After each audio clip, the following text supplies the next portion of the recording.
Sud Radio André Berkoff. Ça balance pas mal. Berkoff dans tous ses états, ça balance pas mal sur Sud Radio. Mélodie, Beethoven, la 9e symphonie, l'hymne à la joie, l'hymne européen bien sûr. Et qui est en train de psalmodier comme ça? Vous avez entendu un bruit d'eau parce qu'elle est en train de se laver les mains, la poncette pile la tête? Eh bien, c'est personne d'autre que Ursula von der Leyen.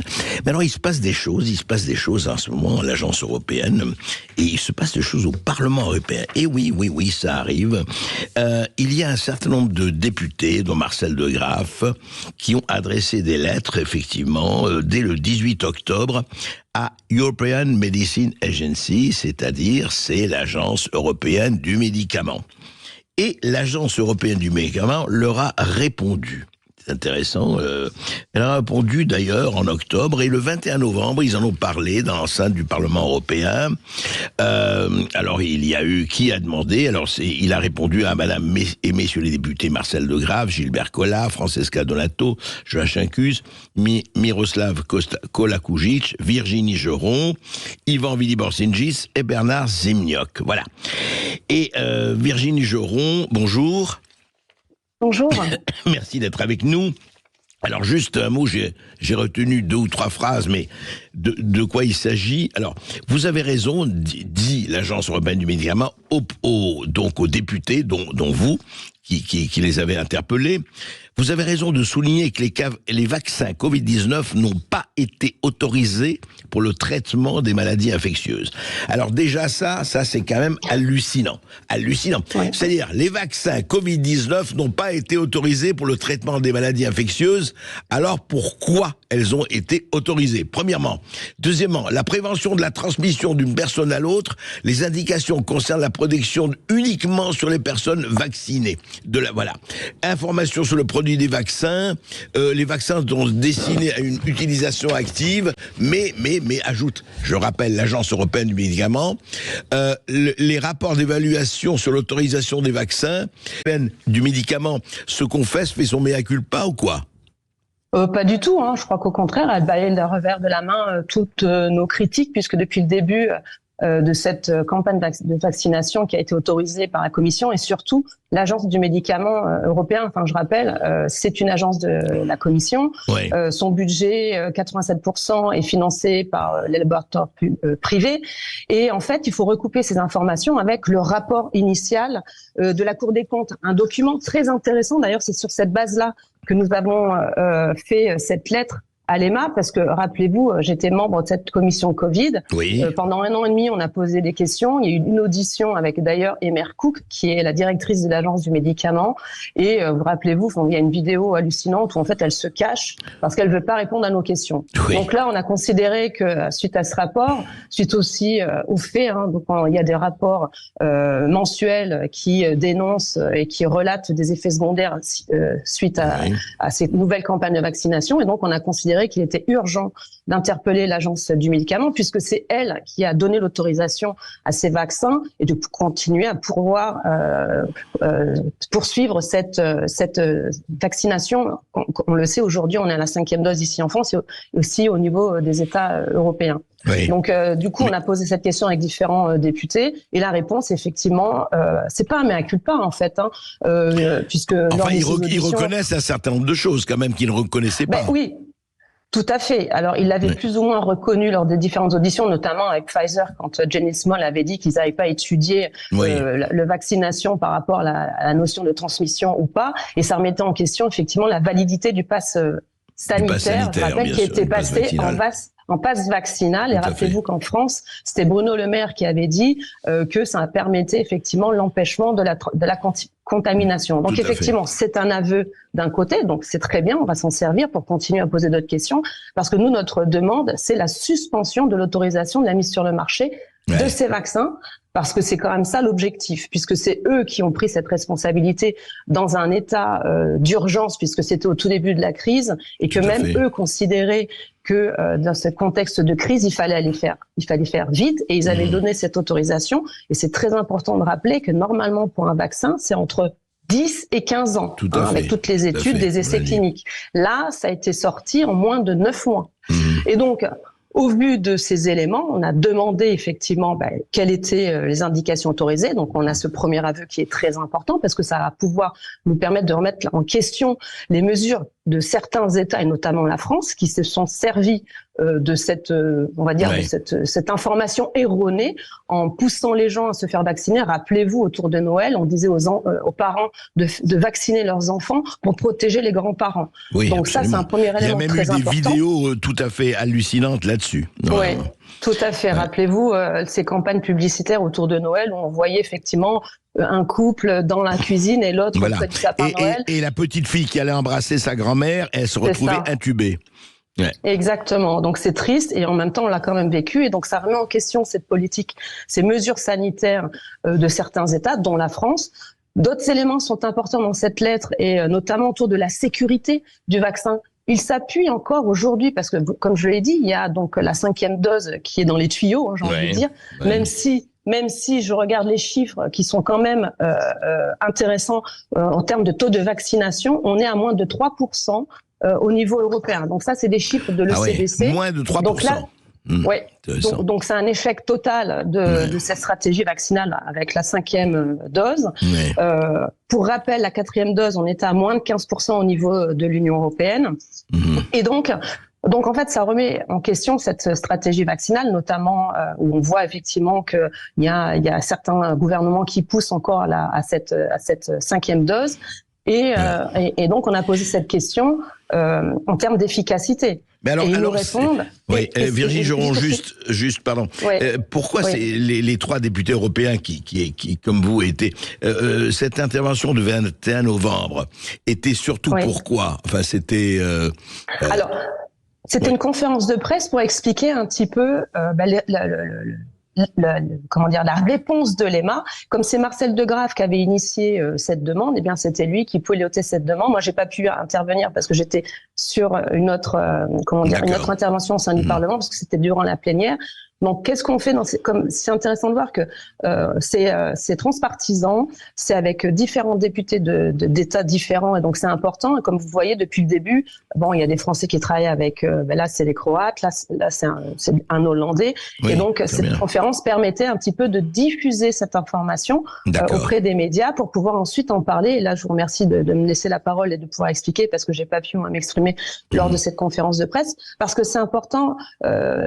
On donne des informations au public, mais aussi à certains avocats, et j'en ai rencontré la semaine dernière, qui sont en train de monter des dossiers. Ça va leur permettre aussi de conforter leur procès, parce que c'est très difficile, et je l'ai vu la semaine dernière en étant allé à Aix-en-Provence en voyant des victimes. Déjà très difficile de faire reconnaître qu'il y a un lien d'effets secondaires et de vaccins. Oui, la corrélation. Et puis après, c'est très difficile. Et puis pour dire que la réponse de l'EMA en termes de sécurité, ça c'est un argument très important pour eux qui sont en train de monter les dossiers, donc les avocats. Ils disent en fait que même si on est à la 5e dose ou la 4e, ils s'appuient sur les études cliniques. En plus, on sait très bien la valeur de ces études cliniques quand ils ont autorisé la mise sur le marché du premier vaccin. Donc, vous vous rendez compte, ils s'appuient sur des études qui en plus, on l'a bien vu, n'étaient pas probantes. Et donc, en fait, qui ont 3 ans, donc ils ne redemandent pas de nouvelles études, donc c'est quand même assez grave. Et après, encore une fois, tout ce qui concerne la sécurité, notamment le lien avec les effets secondaires, là aussi, ils disent que pour l'instant, il n'y a pas le bénéfice est toujours plus important que le risque. Virginie Geron, on va se retrouver après une toute petite pause et on va parler de la Pologne, parce que vous êtes intervenu par rapport à la Pologne et Pfizer, c'est très intéressant aussi. À tout de suite. Merci. Terredefrance.fr, le premier site d'articles français et patriotes, présente. Ici Sud Radio. Les Français parlent aux Français. Je n'aime pas la blanquette de veau. Je n'aime pas la blanquette de veau. Sud Radio Berkov dans tous ses états. J'essaie d'imiter Ursula von der Leyen en train de se laver les mains et chantant l'hymne à la joie. Non, mais c'est pas possible. Ursula von der Leyen est inimitable. Voilà, magnifique. Virginie Joron, vous avez parlé de... Alors, qu'est-ce qui se passe entre la Pologne et les médicaments? Apparemment, comme Sganarelle dans Molière, de Don Juan de Molière disait « mes gages », Pfizer est pas du tout contente avec la Pologne, et puis les autres aussi. Qu'est-ce qui se passe? Qu'est-ce qui se passe, c'est que Pfizer, qui s'était entendu à écouler un stock de doses jusqu'en 2027, 2027. auprès des différents États membres via la Commission, oui. Elle veut que les contrats soient respectés et demande à ce que la Pologne continue à commander des vaccins, parce que l'originalité de l'organisation de cette stratégie vaccinale qui a été choisie par la Commission, c'est qu'elle a commandé au nom des États membres en 2021 un stock de vaccins à venir. Et donc, c'était jusqu'à 4,6 milliards de doses. Le gagnant, vous le savez tous, c'est Pfizer avec 2,4 milliards de doses, oui. Et qui engageait les États, à pouvoir, se fournir auprès des laboratoires. Et c'était la Commission qui avait organisé et surtout négocié avec notamment la problématique de ce contrat d'achat Madame van der Leyen a effectué par SMS directement oui. Auprès du directeur Monsieur Bourla. Mmh. Et ça, effectivement, nous l'avions critiqué et c'est toujours dans les tuyaux puisque vous savez qu'il y a des procès en cours, notamment pour la demande de la transmission de ces SMS et que c'est un procès qui a été... il y en a plusieurs, on aura les résultats début 2024. Donc, d'un côté, il y a ça. Il y a aussi leur demande d'ouverture d'enquête auprès du procureur européen. Là aussi, nous attendons aussi l'évolution de cette enquête. Et donc, on a en parallèle les laboratoires Pfizer-BioNTech qui, eux, considèrent qu'il faut aller jusqu'au bout de la mise en place des négociations. Bien sûr. Qu'il y ait vaccin, qu'il y ait crise, qu'il y ait Covid ou pas, voilà. Ils veulent absolument écouler leurs doses. Alors, des chiffres aussi sont là pour nous démontrer que la Pologne n'a plus du tout envie de se Donc la Pologne a manifesté, la Pologne, si j'ai bien compris, a manifesté son refus publiquement. Oui, tout à fait. Mais depuis un an, parce qu'on l'avait vu déjà lors de la commission spéciale Covid, où, vous rappelez-vous, normalement, j'ai pas le droit d'en parler parce qu'ils nous avaient demandé de signer un papier pour ne pas parler de ce qui a été dit dans ces réunions à huis clos. Mais maintenant, parlons-en. Surtout qu'on nous a pas donné de délai quant à la discrétion de ces propos. Et déjà à l'époque, lors de ces réunions à huis clos, ils évoquaient la problématique de certains États membres qui voulaient ne plus se fournir auprès de déjà il y a un an déjà. C'est ça. Il y a déjà un an et qu'il y avait d'autres pays comme la Hongrie, la Bulgarie, la Roumanie parce qu'ils considéraient qu'il y avait effectivement dès le départ un problème de commande. Donc ils ne voulaient plus, ils disent ça suffit comme ça quoi. Voilà, ils voulaient rompre, résilier le contrat, mais vu ce que la Commission a mis en place, ça les engage effectivement juridiquement à continuer à commander. Donc on a un problème, et ça avait été soulevé dans le rapport de la Cour des comptes, qu'il y avait un problème d'incompétence. Et c'est vrai que maintenant la Pologne, et puis en plus il y a un contexte particulier puisque eux ils jouaient aussi sur la crise en Ukraine avec les réfugiés. Ils ont plus de 2 millions de réfugiés à gérer, et donc ils essayent, c'est aussi un levier pour eux de négociation avec la Commission. Mais ce qui est dramatique, c'est de voir que d'un côté, on a un laboratoire qui, quoi qu'il en coûte, veut écouler ses doses, et J'aime puis beaucoup, la Commission... quoi qu'il en coûte, Virginie Joron, c'est très bien. J'utilisais un terme que nous adorons ici. Nous adorons, parce qu'en plus, pour la petite anecdote, ce que nous avions appris lors de ces auditions, c'est que ils étaient prêts, Pfizer, à annuler la dose à moitié prix. Vous vous rendez compte? Donc, ils étaient prêts à annuler... Non, mais c'est génial. Ils annulaient la dose.